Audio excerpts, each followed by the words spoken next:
งานเวลาถ่ายภาพเวลาถ่ายคลิปไลฟ์สดนั่นนะเวลาลังเตเหตุขึ้นนั้นมันผสมประสานกันทางด้านความคิดหลายอย่างเลยท่องถ่ายจากรุ่นเก่าเข้าสู่รุ่นใหม่นะระบบสถานการณ์บางบ่องเวลาเขาไปถ่ายรูปไปไลฟ์สดเห็นบ่ไปก็บ่มี ถ่ายภาพถ่ายคลิปเวลาเอานำเสนอมันก็บ่เป็นตะเบิงนะไปบ่ได้ เพราะว่าการทำเตรียมสถานที่บ่ได้มองไปทางหน้าในยุคสมัยที่มันก้าวไปต่อไปนี้เขาสิผ่องถ่ายหลายอย่างเด้เราต้องเตรียมมือรับมันได้ดีๆนะในยุคสมัยของมื้อนี้ระบบ AI มีบทบาทมากต่อไปนี่เขาสิลดข้าราชการลงระบบ AI มาใส่แทนจังเทื่อเมืองเฮาเห็นบ่เวลาออกล่าตามล่าผู้ร้ายขึ้นเขาแถวภาคใต้ต้องใส่กำลังตำรวจทหารจักเท่าไรร้อยเท่าไรพันคนปูพรมถ้าเมืองนอกเขาใส่โดรนบ่กี่ตัวบินสามารถเห็นทุกซอกทุกมุมได้นะนี่สมัยมันเปลี่ยนไปญาติโยมกูมื้อนี้คือกันต้องพิจารณาดีๆคลิปออกมาภาพออกมาก็ใส่เทคโนโลยีสมัยใหม่เกี่ยวกับ AI นี่เนี่ยตัดแต่งภาพออกมานะสมัยก่อนมาใหม่ๆตะกี้เพราะท่านมี AI บอกพระเพิ่นไปได้คลิปงูจงอาง3 หัวมาเอามาอวดหมู่โอ้ยหัศจรรย์หลายเลยเนี่ยมันหัศจรรย์หลายแต่ก่อนมีแต่ภาพตัดต่อซื่อๆเนาะเพราะท่านมี AI เลยทำงานแบบนี้นะโรงแรมใหญ่ๆอย่างนี้โรงงานใหญ่ๆอย่างนี้เขาบ่ใส่คนหลายเลยทุกเมืองที่เขาพัฒนาแล้วก็ใส่ระบบ AI ซอยทำงานผู้มื้อนี่เห็นบ่คนเป็นโรควิตกย้อนเครื่องเครื่องเครื่องดูแลสุขภาพถ้าเขาไปยึดติดหลายมันก็เป็นความกังวลคือกันนั่นน่ะบ่จักใส่อีหยังแหน่บ่จักการตรวจสอบการนอนหลับการตรวจสอบคลื่นหัวใจการตรวจสอบโน่นนั่นนี่ใส่เต็มแขนไว้เป็นสีเขียวสีแดงนะ แล้วก็ไปค่อยตรวจสอบเบิ่งเขานอนลึกหลับลึกบ่หลับตื่นบ่ตามอันนั้นถ้าผิดแปลกออกไปจากนาฬิกาบ่ได้บอกก็กังวลอีกกันนะจั่งซี้สุขภาพร่างกายเฮานี่มันบ่คือกันนะคนอายุหลายก็บ่ค่อยได้หลับลึกหรอกหลับเร็วตื่นเร็วนะนี่สำคัญคือกันนะเรื่องของม่วนบัดนี้เฮาจึงต้องพิจารณาเบิ่งดีๆนะให้เห็นไว้นะมองไว้เบิ่งลางเทื่อเฮาบ่ได้พิจารณาเรื่องการนอนนี่มันมีหลายอย่างการนอนหลับลึกหลับขนาดใดฝันหลับขนาดใดอิ่มหลับขนาดจักชั่วโมงนั่นแหละนี่สำคัญถ้าเฮาไปไล่ศึกษาเพิ่นก็โอ๊ยยากตามที่เข้าใจมันนะบางคุมื้อก็มีนาฬิกามาใส่ไว้บอกอาการหลับบัด ถ้าหลับแล้วบ่เป็นไปดังนาฬิกา เกิดกังวลกับการรับอีกแล้ววันกูเป็นโรคยังน้อเดี๋ยวกูเป็นโรคยังน้อเดี๋ยวว่าอีกแล้ววัน พิจารณาเบิ่งเห็นอย่างสันดาให้เขามาเบิ่งใจเขานี่สำคัญให้เขามาเบิ่งใจเขาเป็นหลักเป็นส่วนสำคัญไว้นะ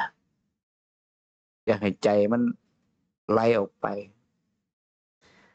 ถ้าพาใจไหลออกไปนี่มันบ่มีเรื่องหยังดอกเรื่องดีกับเรื่องชั่วเท่านั้นล่ะ ถ้ามันไหลไปหาเรื่องบ่ดีเรื่องชั่วมันก็มีแต่ศึกษาเหตุให้ทุกข์กันนะสร้างเหตุให้เกิดความกังวลสร้างเหตุให้เกิดความขัดข้องมองจิตอยู่ตลอดนะถ้ามันไหลไปทั้ง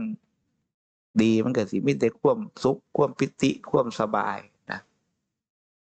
เพราะมันแยกแยะบ่ได้ที่ละบังคับคอนโทรลบ่ได้ธรรมชาติของคนมันมีอัตตาอยู่ในตัวตนมันอยู่แล้ว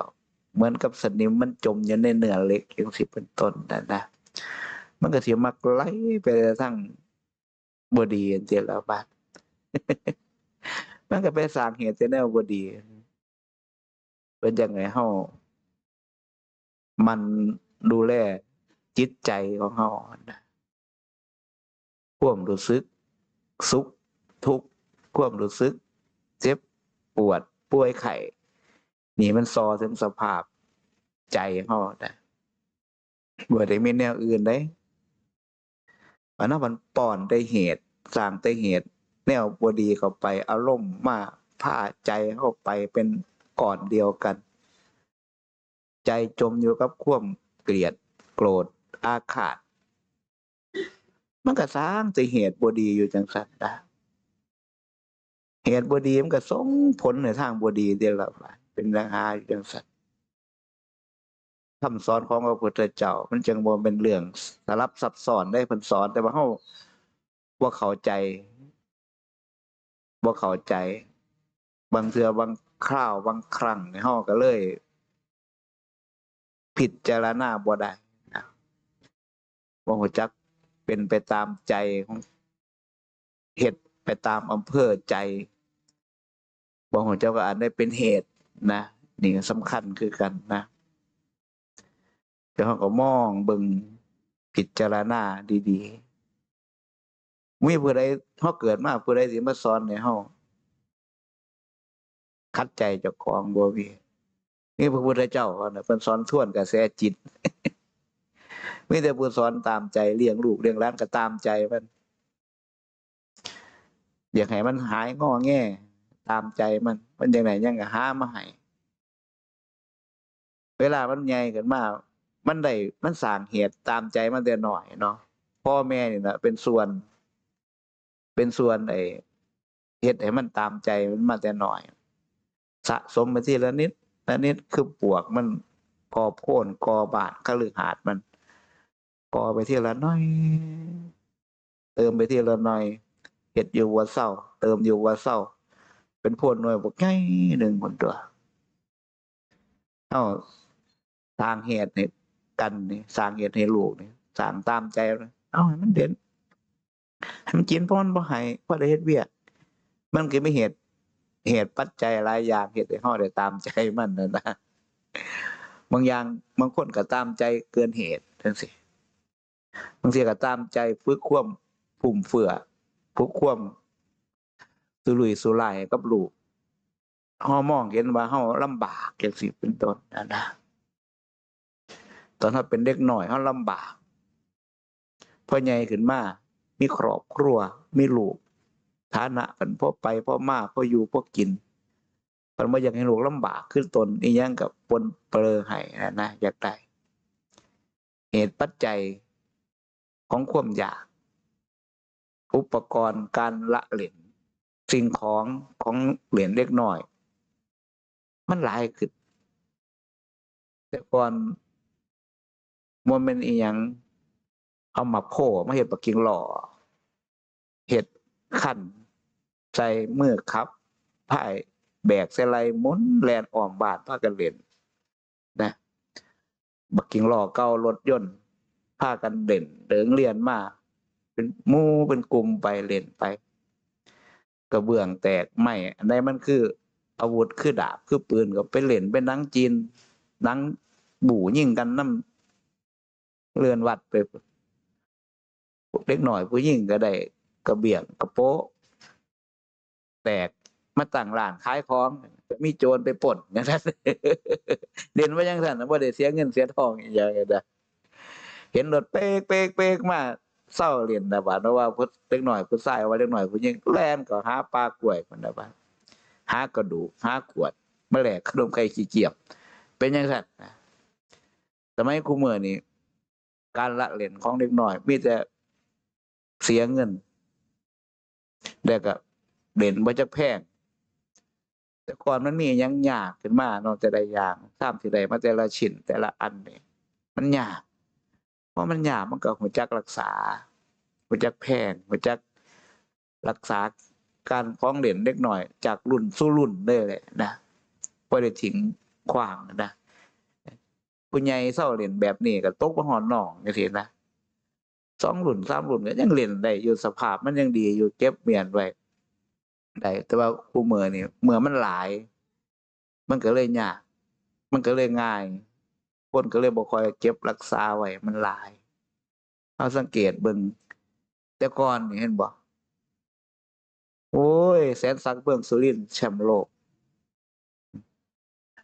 อ่านแต่หนังสือพิมพ์ฟังแต่ในวิทยุคือยิ่งใหญ่คือหยัง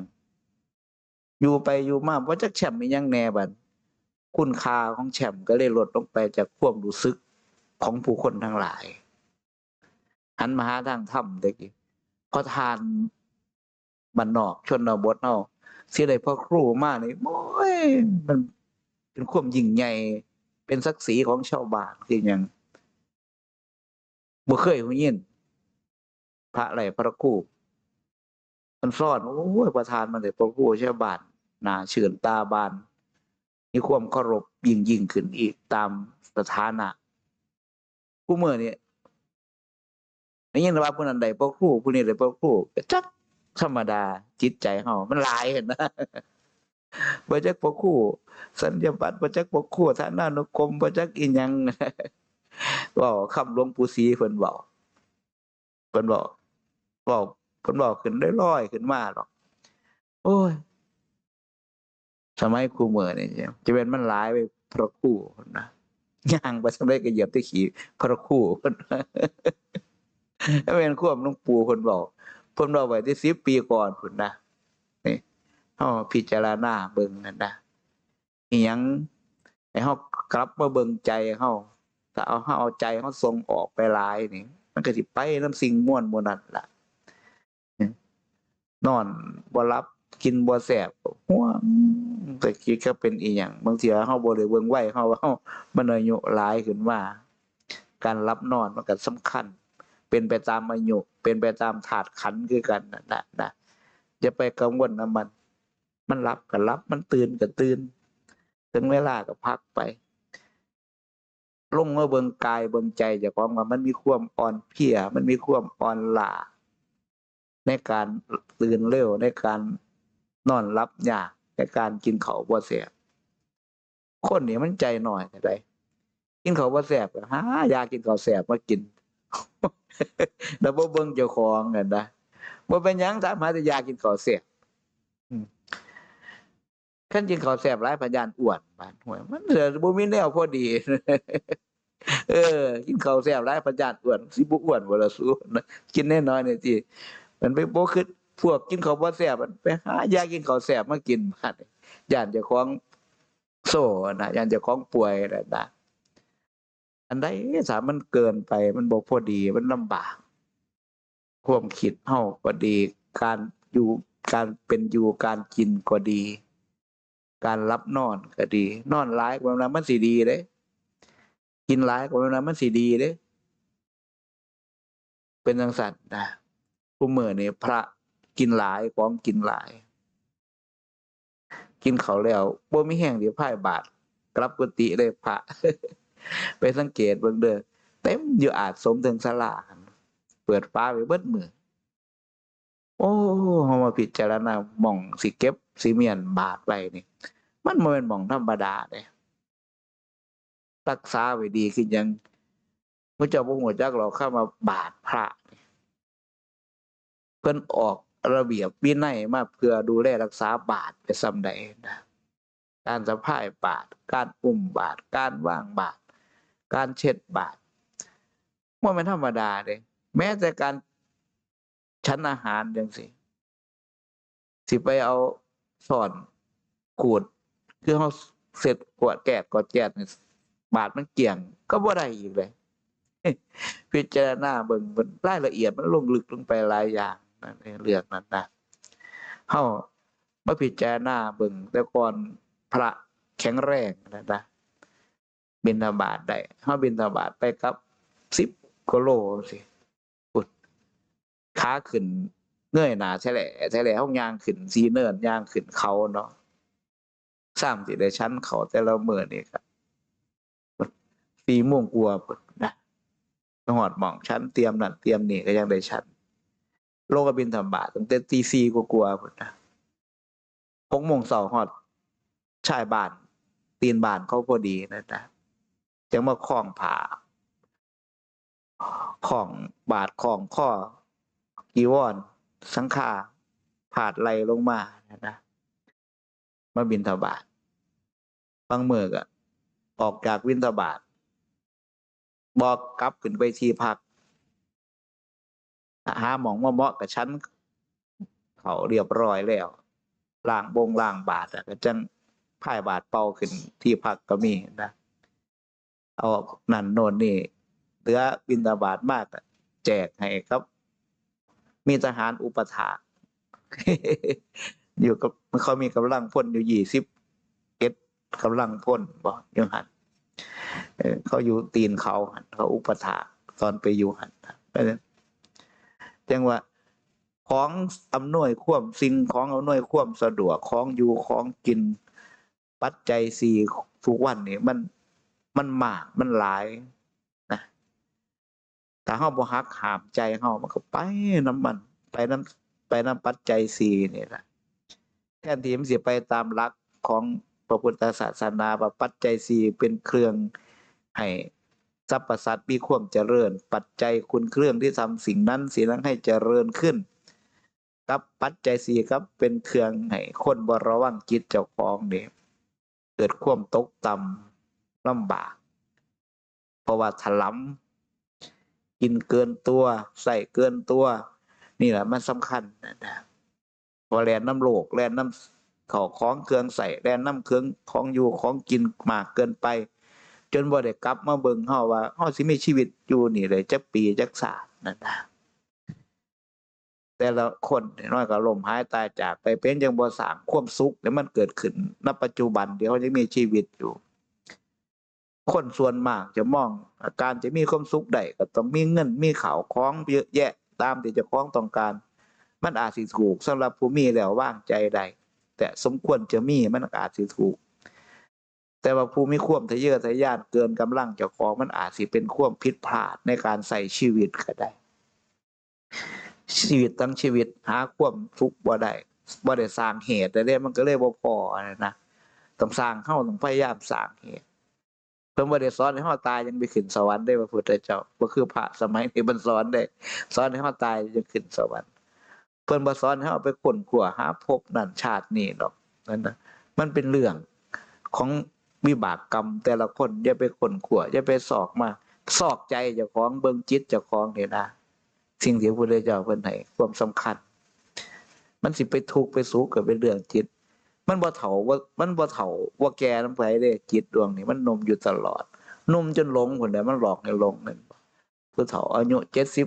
80สาวสำเร็จสำน้อยหลอกเอาเงินเอาทองกันเห็นบ่มีผู้เดียวก็บ่จักพอมันบ่ยอมหนุ่มมันบ่ยอมเฒ่ามันก็เกิดว่าจังสิไหวอยู่เรื่อยๆนะเวลาเฮาไปมีกีฬาชนิดหนึ่งอย่างนักมวยสิจังรู้จักว่าจิตมันสั่งกายบ่ได้แล้วเป็นหยังว่าสิเตะเขาก็บ่ได้แล้วกายมันอ่อนแล้วมันอ่อนล้าหมดกำลังแล้วบ่ได้เหงื่อก็ใส่ก่อนแล้วนั่นน่ะเฮาพิจารณาเอาตัวนั้นมาเป็นกุ กุศโลบายพิจารณาย้อนมาสอนเจ้าของเฮาสิไปตามความรู้สึกนึกคิดเฮา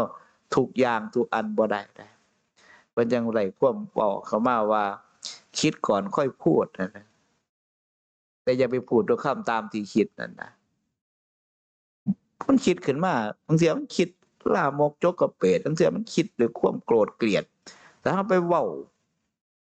พุทธสาวาทออกมาคำหยาบออกมาตามความคิดเว้าออกมาตามจิตมันคิดไปโอ้แต่ละมื้อสิมีหม้องอยู่บ่สิบ่ได้ทะเลาะเวาะแว้นตบตีกันอยู่บ่เซาเพิ่นจะว่าให้ระวังตรวจสอบเบิ่งซิดีเพิ่นน่ะคิดก่อนค่อยพูดอย่าสิพูดทุกคำตามที่คิดเพราะว่าเวลาคำเว้าแต่ละคำมันบ่ทันพ้นริมฝีปากเฮาบอกไปนี่เฮาเป็นนายมันเด้บังคับจัดแถวจัดระเบียบให้มันนะเวลามันพ้นริมฝีปากเฮาออกไปแล้วนี่คำเว้านี่มันเป็นนายเฮาในบาดเฮาต้องได้รับผลนะการแสดงการกระทำคำเว้าออกไปนี่สำคัญนะพิจารณาเบิ่งสรุปรวบลงมาแล้วก็คือคำสอนของพระพุทธเจ้าต้องการให้สรรพสัตว์ทุกตัวตนตลอดจนผู้คนทั้งเฮาทั้งหลายผู้เขาพระพุทธศาสนาให้ดูแลจิตใจตนเองให้มีความสุขในขณะที่มีลมหายใจความสุขสิเกิดขึ้นจากการสร้างเหตุเรื่องดีขึ้นมานะอยู่กับครอบครัวอยู่กับสามีภรรยาอยู่กับครูอาจารย์อยู่กับพ่อกับแม่ให้สร้างเหตุเรื่องดีนะเหตุมันอยู่หม้องใดบัดเฮาสิสร้างกายเฮาหนึ่งคำเว้าเฮาหนึ่งจิตใจหนึ่งจิตใจนี่เป็นตัวสำคัญนะถ้าใจมันคิดบ่ดีมันก็ไปสั่งให้เว้าบ่ดีสั่งให้การแสดงออกทางกายบ่เหมาะสมนะเพิ่นยังให้ตามดูจิตเฮานะแต่ละคนเบิ่งจิตใจเจ้าของถ้าใจมันจิตคิดอาฆาตพยาบาทโกรธเกลียดอย่าสิเอาความเว้าไปเป็นทาสมันอย่าสิเอาการกระทำทางกายไปเป็นทาสมันเฮาอยู่ให้คนฮักกับอยู่ให้คนชังนี่คิดเบิ่งอันใดมันสิดีอะมันเดือดร้อนได้อยู่ในท่ามกลางคนชังนี่บางเฮาก็ไปโทษนะครับว่าเขาชังเฮาบ่ได้เบิ่งว่าเหตุเขาชังย้อนอีหยังย้อนปากเฮาบ่ย้อนการกระทำเฮาบ่ย้อนแนวความคิดเฮาบ่เฮาบ่ได้ย้อนกลับมาเบิ่งตัวตนนั่นนะเฮาก็ค่อยแต่ไปโทษแต่ผู้อื่นนั่นนะคือกันกับพายุจังซี่มันมีแต่พ่นความรุนแรงออกไปรอบตัวของมันจุดศูนย์กลางของพายุมันบ่ได้รุนแรงอีหยังนั่นนะใจเฮานี่คือกันมันบ่ได้มีอีหยังเลยแต่ว่ามีกำลังออกไปย้อนความโกรธเกลียดอาฆาตพยาบาทมันผลักดันให้ไปทางกายแสดงออกไปผลักดันให้ทางจิตออกไปให้มาพลังออกไปจังซั่นเด้มาพิจารณาเบิ่งเด้อเอาปัจจุบันนี่แหล้วอย่าสิไปเอาหม้องใดล่ะเอาเบิ่งจิตเจ้าของตามจิตเจ้าของอย่าสิไปฝืนมันยังว่าให้พิจารณาเบิ่งเห็นว่าพระอย่าสิฟ้าวไปเชื่อไว้ได้คุมื้อนี้สมัยยุคนี้นะพระตัวพระหลอกพระต้มก็บ่อึดบ่อยากพระเก้พระปลอมก็บ่อึดบ่อยากเมาเหล้าขับรถชนนั่นชนนี่ตำนั่นตำนี่ออกบิณฑบาตตีกันหัวหลังหั่งแตกก็มีจับอยู่คุมื้อเอาโลดพระตรวจฉี่สีม่วงอยู่หั่นนั่นเห็นบ่ล่ะของบ่ทันเป็นพระเนาะบางเที่ยเอาขี้ยุกขี้ยามาบวชซับเห็นบ่มีวัดหนึ่งเขาเอาพวกไอ้นี่ละพวกคุมความประพฤติเกี่ยวกับยาเสพติดนี่ล่ะเพิ่นก็ประสานงานกับกรมราชทัณฑ์เอามาบวชเป็นชุดอยู่เรื่อยเอาไปมาพระอยู่วัดก็เสียไปนำทีละพวกนำมาสู่พระอยู่วัดสูบนั่นก็มีกันว่ามันหลายกว่าพระอยู่วัดเนาะนี่ก็สำคัญด้วยกันนะเบิ่งเฮานี่ล่ะพิจารณาเบิ่งเป็นที่พึงเจ้าของให้มันได้อัตถิอัตโนนาโถตนเป็นที่พึงแห่งตนที่เป็นที่พึงแต่ตนได้ก็ต้องฝึกตนให้เป็นคนดีซะก่อนนะพิจารณาไปจังซั่นเอาบอกสู่ฟัง